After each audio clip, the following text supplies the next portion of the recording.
Okay, today I'm going to be showing everybody how to do an Inventor drawing. First thing that we're going to do is we're going to click on the word new, and then you're going to get some choices as far as what you want to create that is new, and you're going to choose Standard IDW, which stands for Standard Inventor Drawing.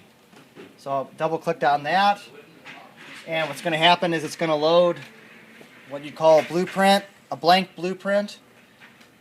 I will use that to place my 4 different views on Inventor for the drawing, because you are graded on what you turn in as far as your drawings that come out. I don't look at anything other than the drawings that come to me.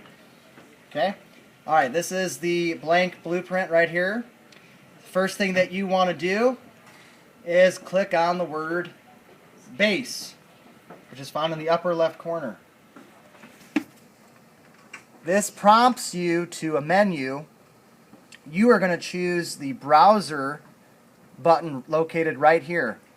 I'm going to click on that one time. It is then your job to find the correct assembly that you're going to be placing on here. Yesterday I showed you guys this table. Today let me show you something else that I have made, just so you can see there's more than one way to do this. Let's see, I made, let's see here, a skimmer. A skimmer is like a hovercraft. Actually, I'm not going to do that one. Hang on. Instead, let's go with something that you might be a little bit more familiar with, like a pyramid. Pumpkin. A pumpkin, I made that, didn't I? Hang on. Let's go with a playground.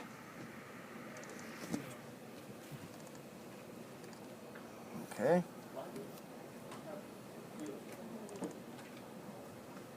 Let's go with this. I made a Lego. You want to see a Lego? Yes. All right, good. All right, now, before this comes out, there it is. Trying to find out where it was at. Now you notice, and you guys have notes on this, but the thing, if you do it right from the beginning, you get the other angles that you need to prove that you've done it right. You always start in the bottom left, and you always start by providing me with the front view of the object. Now, we got lucky this time because it's already set up as the front. But if I wanted to find out or explore, maybe if I was only looking at the top of this right now, I could change the view if I wanted to.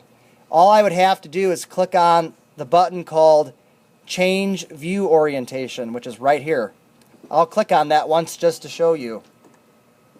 This will take me into the object itself, and what I would do if I wasn't satisfied with this object as the front, because this, like I said, this is the front, but let's say it looked like this when I got it. Is this the front of the object? No. I gotta move it. Okay? And here's my little cube over here. I can just click on the word front. That will help me. Or I might just have to hold F4 down and rotate it until I get it centered as the front. Okay? I'm satisfied with this. I'm going to click Finish Custom View. And the next thing I want to worry about is the size of the object, because I want to make sure that the people that are making this can see the measurements. I'm going to have to change the scale right here, to make it bigger than what it looks like. So instead of a 1-to-1 ratio, let's go with a 2-to-1.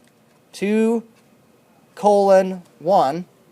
2-to-1 ratio. That looks a little bit better.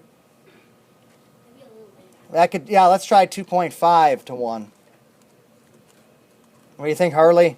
Perfect. Great. Now there's one last thing I haven't done yet before I click. I want this to be in color.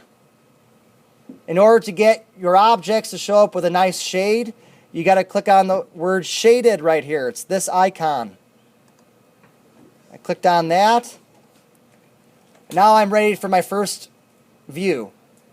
I'm going to click one time. Okay, from here on out, it'll do the rest for you if you do it right here. This is the front view. This is the top view. Click again. And then I'm going to come down here. This is the right side view.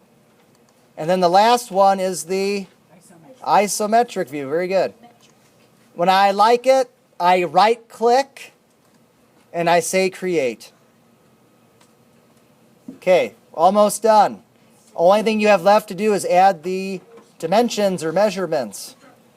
In order to do that, we're going to click on the word annotate and then the word dimension. And here's where you got to spread the wealth, but you got to tell me the different dimensions of your object. So like, for example, if I want to know the height of this Lego toy without the little tablets that come off, I got to click between the 2 points and then drag it out. So it's 1/4 of an inch. Hit OK. The one thing you don't want to do, the one thing that you want to make sure you don't do in order to get full credit for your assignment is make sure you bring all of your measurements outside of the object. In other words, you don't want to do this where you click and you leave the number inside like that. Why? Because it's hard to see if I'm the guy that's at the factory trying to make this Lego and I can't see how big it is because it looks like it could be anything. All right, we got to be clear to our audience. All right, so you're going to make sure every measurement is located outside of the object itself. Okay, and you never do the same measurement. That's right. All right. If at all possible, don't give any measurements for the isometric viewpoint right here. That's kind of the showcase thing that you've done. You want that to kind of glisten by itself. So don't okay? put any measurements on it? Don't put any measurements in this thing, okay? In the upper right corner with the isometric view. Will we lose points if we do? You might. Okay, let's get the height of this alone right here, 0.05. Okay, you notice I don't want that on top of that, so I'm going to actually put this over here. All right? Last thing, let's say I'm all done with my measurements. I'm going to now print the object. You got to click on the eye up here in the upper left corner. Go to print. You got to click one thing, best fit. That will make sure that what prints out over there fits all 4 views of what you made. Okay, hit OK. It should print out over there. Adrian, you want to go get what I print, please? Thank you. Okay, and then the last thing, make sure you save it. Because if for some reason you lose it in the meantime, you can always save your object here. So save as, I'll call it gold brick drawing. Okay, save. Okay. And that's all she wrote.